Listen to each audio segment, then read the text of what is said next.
प्रेम से बोलिए शंकर भगवान की जय, गौरा माता की जय, कार्तिक गणेश की जय। तो देखिए गुरुबाई ने आप लोग के बीच बहुत सुंदर शिव चर्चा की कथा सुनावतनी। हमरी कथा की आप सब शुरू से लास्ट तक सुनम आ सुन के कमेंट बॉक्स में बताई कि हमार कथा सुन के आप सबके कैसन लगल बाटे, और कमेंट बॉक्स में हर हर महादेव लिखब। देखी पंडित जी अब पंडिताइन बाटे लोग, पंडित और पंडिताइन बालो। देखी पंडित जी जौन माने तू भगवान के बहुत तू माने ने भगवान के, अब पंडिताइन वाली तू भगवान के कुछ ना माने ली। पंडित जी कहीं जाइए पूजा पाठ करे जाइए, कथा बथा कहे जाइए, तो पंडिताइन के अंदर बहुत रीस होला, क्रोध आला। कहीं से अगर पंडित जी आईने भागवत भी पंडित जी रहने जवन तो भागवत भी बाचत रहने। अगर बेचारा चल जाए भागवत बाचे, भागवत बाच के आवे तो पंडिताइन इतना पंडित जी से लड़े कि पंडित जी एकदम परेशान हो गई रहने।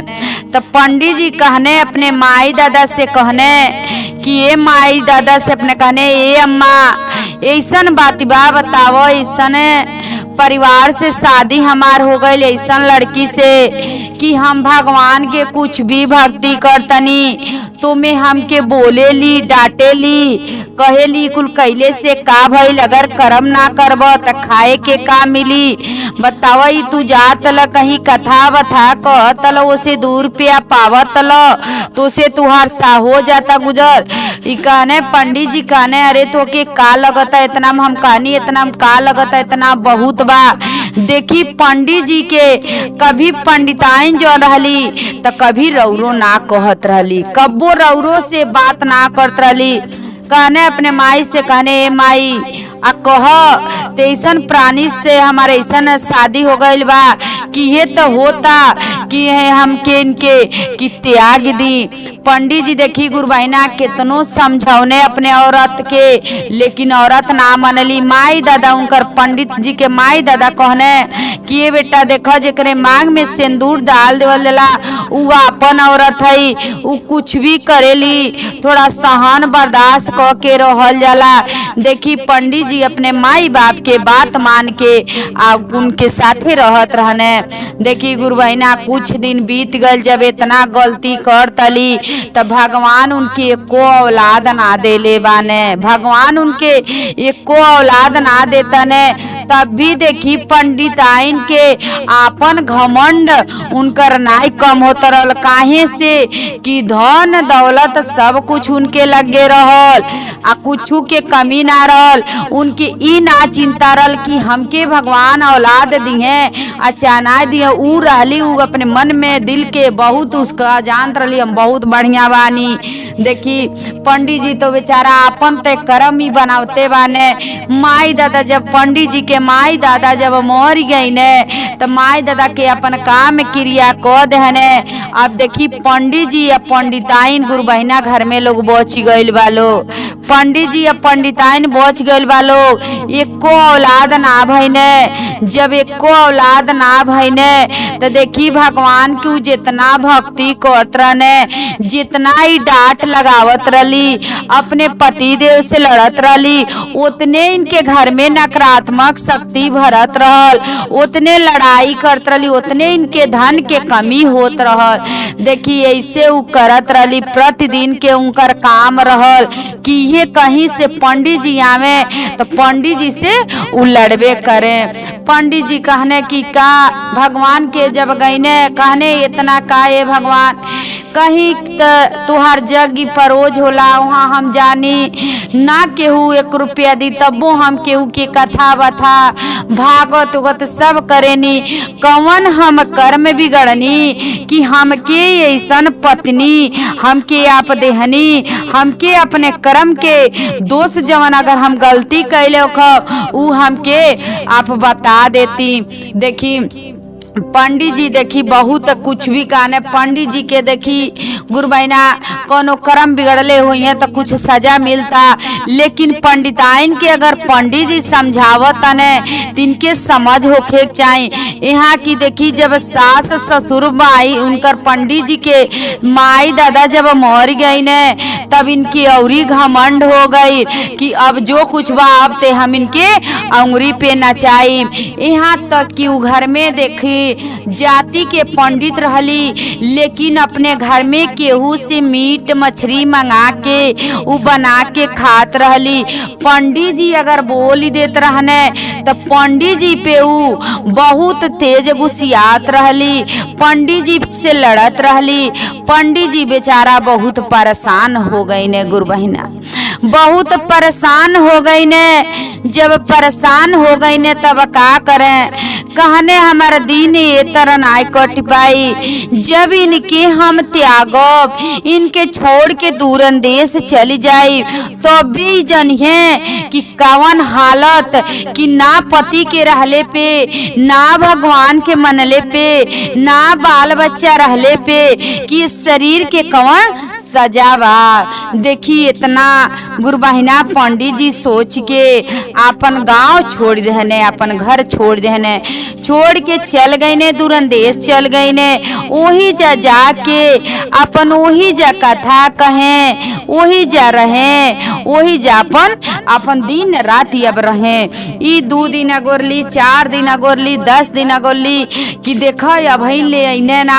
देखी लड़ले के ई देखी गुरु बहिना ई एगो लड़ले के एगो कारण ही भइल बाटे। आ भगवान के जब पंडित जी करत ने पूजा तो तुहू के कहत ने तो मैं करे चाहिए। देखिए अगर पति देव सही बात कहत ने तो बात ही मान लेवे के चाहिए, अगर गलत कहत ने तो ना माने के चाहिए। अगर औरत भी करतली, लेकिन जब पंडिताइन गलती गुरु बहिना करत रही तो पंडित जी जौन कहत रहे ना मनले वाली वही के इस सजा है। देखी जब चल गई ने, आ जब गईले के बाद कुछ दिन ना आई ने, तीन के मन में और भल की देखा पता नहीं कहाँ चल गई ने, इनके ना रह गई। अब कुछ करत तो खेत बाड़ी सब कुछ छोड़ के घर दुआर मकान सब कुछ तो के दे के गइल बाने, कुछ लेके ना गइल बाने। देखी अब इतना बात उनके दुआरी पर कभी तो केहू के दान पुण्य कुछ ना करत रहली। कहीं जगी परोज होके पंडित जाति के पंडित रहली, लेकिन कभी जगी परोजे में दान ना देत रहली। केहू अगर भिखारी आवत रहल, केहू के भोजन ना देत रहली, केहू के भिक्षा ना देत रहली, कुछ ना करत रहली। उ अब उनके इतना ज्यादा धन हो गई, अब कहली चल गई ने ते का करी। अरे कबो अबे करिए, अपन आराम से रहत रहली, खात रहली, रहत रहली तिक, लेकिन केहू के अपन बुझत ना रहली। अगर देखी गुरु बहिना केहू भिक्षा वाला आ जात रहल, कहत रहल कि अरे पंडितान से ये हमके कुछ दे द, तो इतना हमरे धैल बा तो के देवे खरतीन। ये बात करत रहली, डांट फटकार लगा के अपने दरवाजे से खेद देत रहली। ये प्रतिदिन उनकर काम रहल कि केहू के एक मुट्ठा दान ना देत रहली। चाहे अगल बगल के लोग उनके दुआरी पे कुछ करें तो इतना झगड़ा करें, इतना करकच करें कि केहू उनके दुआरी पे झाके ताके ना। देखी अब गुरु बहिना का भइल, इतना ज्यादा अति कैले रहली। पंडित जी तो वहाँ अपन जहाँ गइल बाने शहर में, जहाँ दूरंदेश गइल बाने वही जा मंदिर पे रह के अपन कहीं कुछ पूजा उजा करतने अपन। लेकिन देखिए भगवान के महादेव जी के यहाँ भक्ति जाके वही जा करतने। आ महादेव जी से का कैसे कहतने आप सब सुनी तो देखी का कहतने यही है बाती। आ कैसन देहनी ये शिव गुरु हम के जोरतिया, आ कैसन देहनी ये शिव गुरु हम के धर्म पत्नी कुछ नहीं बुझेली मरमत ये शिव गुरु आ पति के फरजवा ये शिव गुरु आ नाही जोहिनी भयली आ पति के फरजवा ये शिव गुरु आ नाही कुछ मानेली कितनो जो देनी समझाइए शिव गुरु आऊ न कर पपवा ये शिव गुरु आऊ नहीं के खा आऊ न कर पपवा ये शिव गुरु आऊ नहीं के खा। देखी कहत न कुछ जब वो पाप कैले वाली तो उनकर पाप उन्हीं के खा कि हे शिव गुरु उनकी इतना हम समझौनी इतना कुछ कहनी लेकिन हमार पत्नी है लेकिन पति के कुछ दिल के वो खुशी ना देली फर्ज कुछ ना निभले वाली। देखिए इतना बात तू बेचारा जाके पंडित जी जहाँ रहने तहाँ अपन कहें कि इतना हमरे धन दौलत रहले गुने का जब हमरे को बाल बच्चे ना भइने औरत ना हमार सही मिलली उ गाँव में केहू के समझेली बुझेली ना आ कुछ कहले पे हमसे लड़ेली तो हम बताई हे शिव गुरु हम का करी गरीबन के अपने हाथे से दान ना देली अगर हम दान दे देहनी तोहू पे हमके डांट फटकार लगावेली। हम हे शिव गुरु हम कौने ओर के बानी हे शिव गुरु हम कौनो ओर के हम बानी नाय।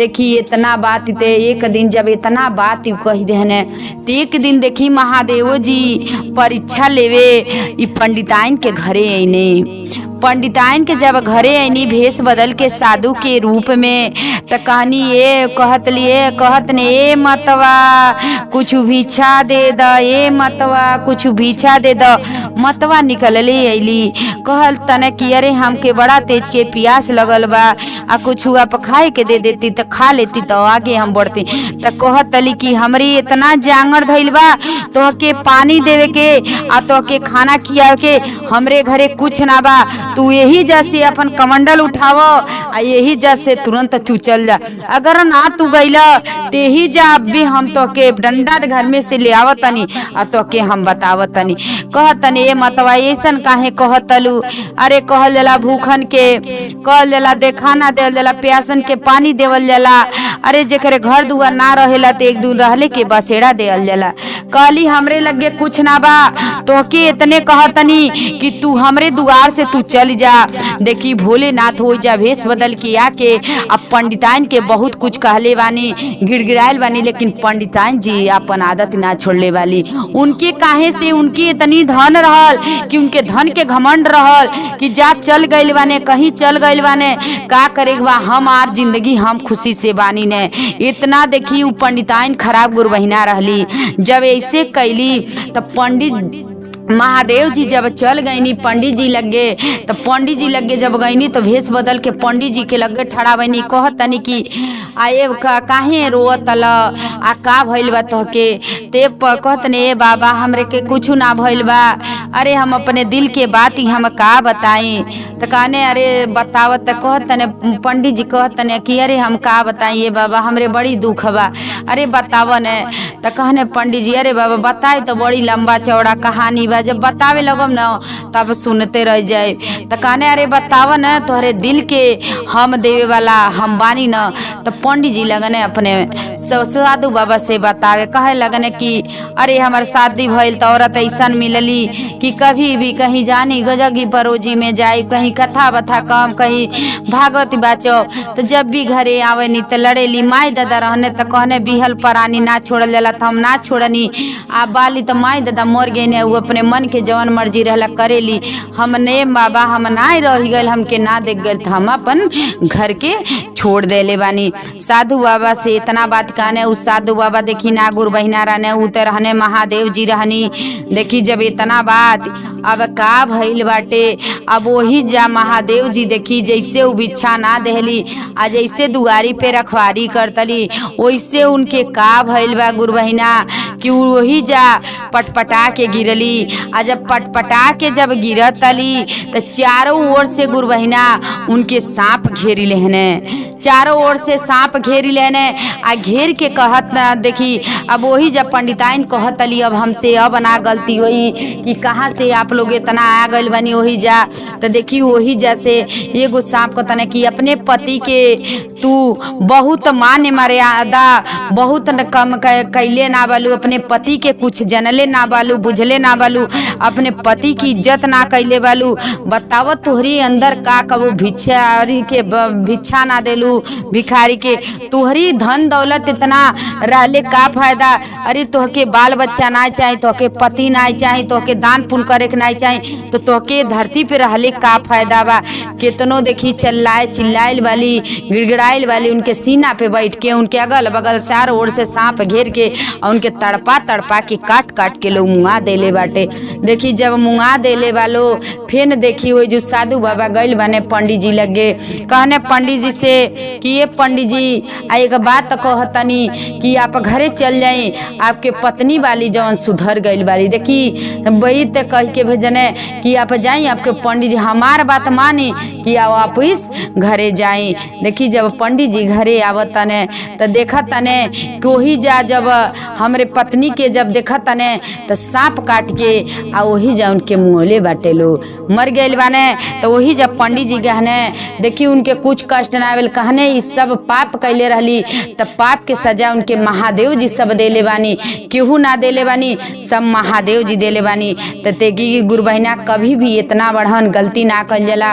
उ पंडित जी की डाइन के लगे पंडिताइन के लगे धन दौलत रहल, उनके लगे इतना घमंड हो गए कि अपने पति के भिखारी के बाल बच्चे के उनके कुछू के मोह माया नाय रहल। तो जैसे उनके मोह माया नाय रहल वैसे उनके महादेव जी तड़पा तड़पा के उनके मार डलले बाने।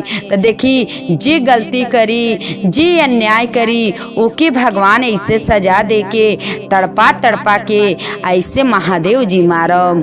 हर हर महादेव।